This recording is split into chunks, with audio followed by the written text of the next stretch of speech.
우리가 사무엘하 7장 앞장에서 보았지요.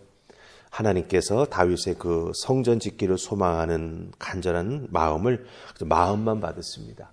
허락하지 않으시지요. 그리고 다윗에게 큰 축복의 말씀을 해주셨습니다.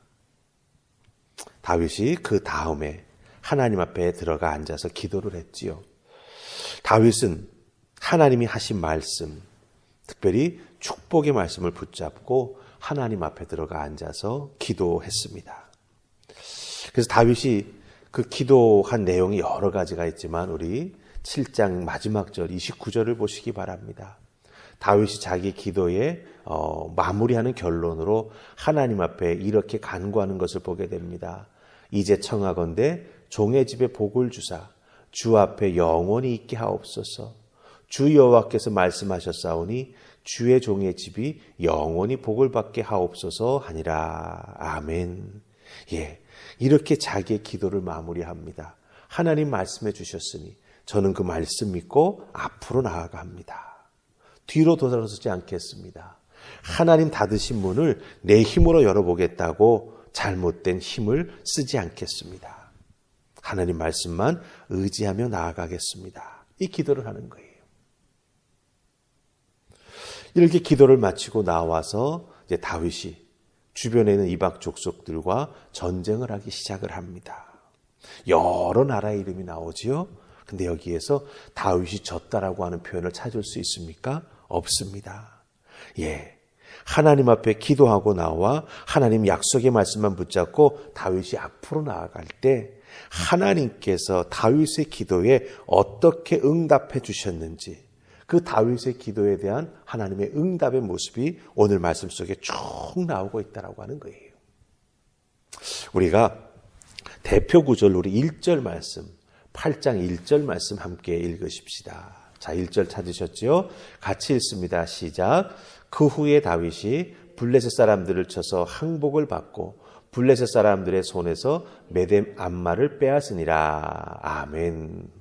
자, 그 후에 이 표현이 뭡니까? 다윗이 기도한 후에 하나님께서 그 주신 말씀을 붙잡고 다윗이 기도한 후에 나와서 마음속에 확신이 생겼던 것 같아요.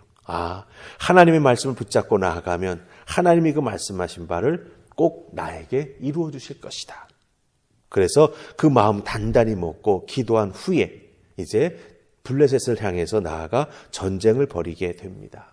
여러분 잘 기억하실 겁니다. 블레셋은 오랫동안 이스라엘을 위협하고 이스라엘 백성들을 고통스럽게 만들었던 족속들이지요. 하나님을 업신여기고 이스라엘 족속들을 조롱했던 사람들이 바로 이 블레셋입니다. 그런데 우리가 1절 말씀에서 읽었듯이 다윗이 기도한 후에 다윗을 오랫동안 위협하고 고통스럽게 했던 블레셋을 정복한 이야기를 단 한 문장으로 아주 간단하게 기록하고 있습니다. 다윗이 블레셋 사람들을 쳐서 항복을 받았다. 단 한 문장이에요. 어떻게 싸웠다도 없습니다.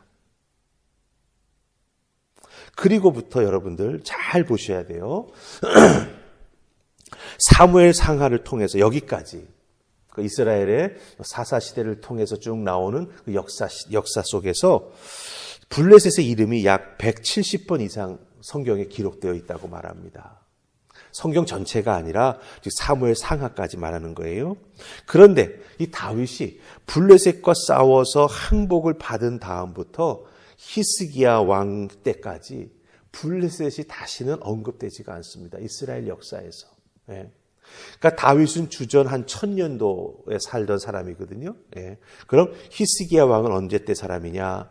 주전 735년 사람입니다. 그러니까 약 250년 동안 블레셋이 이스라엘의 역사 속에 전혀 발을 들여놓지 못하고 있다라고 하는 거예요. 이름이 다시는 언급되지 않고 있습니다. 즉 하나님의 축복의 말씀을 붙잡고 미래를 위해서 기도하며 다윗이 달려나아갔을 때 하나님께서 다윗에게 정말 큰 승리를 거두게 해주셨다라고 하는 거죠. 다윗이 다시는 이스라엘을 향해서 고개도 돌리지 못하도록 만들어주셨다라고 하는 것입니다. 근데 중요한 것은 무엇입니까? 블레셋에 대한 승리는 이제 다윗의 승리의 시작이었을 뿐이라고 하는 거죠. 계속해서 나오는 이방 나라들의 이름을 보시기 바랍니다. 그 나라들과 싸워서 다윗은 승리합니다.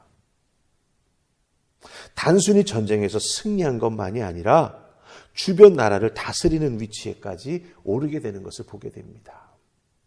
여러분 잘 보세요. 다윗이 자기 자신의 성전 건축에 대한 소망, 하지만 하나님은 그 마음만 받으셨죠.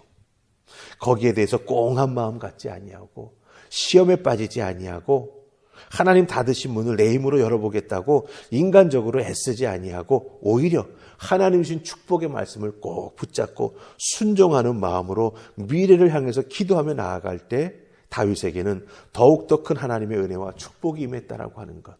정말 다윗의 이름이 그 지역 나라들 위에 높이 들리게 되는 놀라운 은혜와 축복을 다윗이 받게 되었다라고 하는 것입니다. 여러분은 어떻게 살고 싶으십니까? 닫혀진 문 억지로 열려고 애쓰는 인생으로 살다가 끝나시겠습니까? 아니지 않습니까?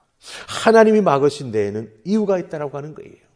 그렇기 때문에 우리는 하나님께서 막으신 것에 대한 순종을 해 나아가면서 오히려 내게 주신 하나님의 축복의 말씀을 붙잡고 기도하면서 앞으로 달려나아가는 우리가 되어야 한다라고 하는 것입니다. 그럴 때 하나님 우리에게 승리를 허락해 주시고 우리들의 삶에 진정한 샬롬의 평안을 허락해 주신다라고 하는 것을 꼭 기억하시고 다윗처럼 기도하며 말씀 붙잡고 나아가는 여러분들 되시기를 주님의 이름으로 축복합니다. 아멘. 자, 여기서 우리가 한 가지 다윗의 모습 속에서 또 깊이 눈여겨보아야 될 게 있습니다.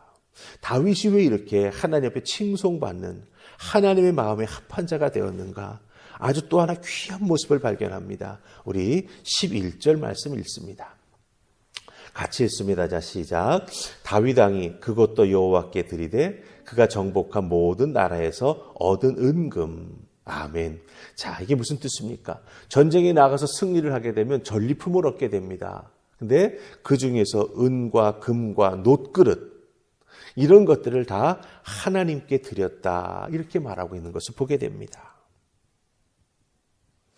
이런 다윗의 태도, 이런 다윗의 모습은 우리가 여기서 무엇을 발견합니까?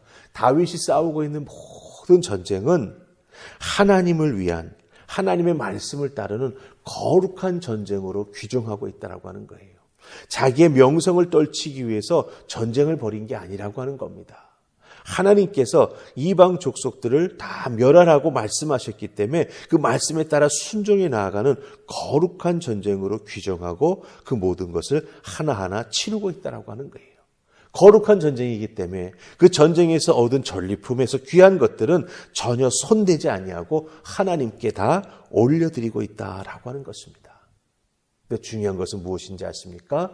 이렇게 하나님 앞에 올려드리니 모든 전리품, 하나님의 말씀에 순종해서 싸운 그 거룩한 전쟁에서 이겨서 얻은 전리품을 하나님께 다 드리죠.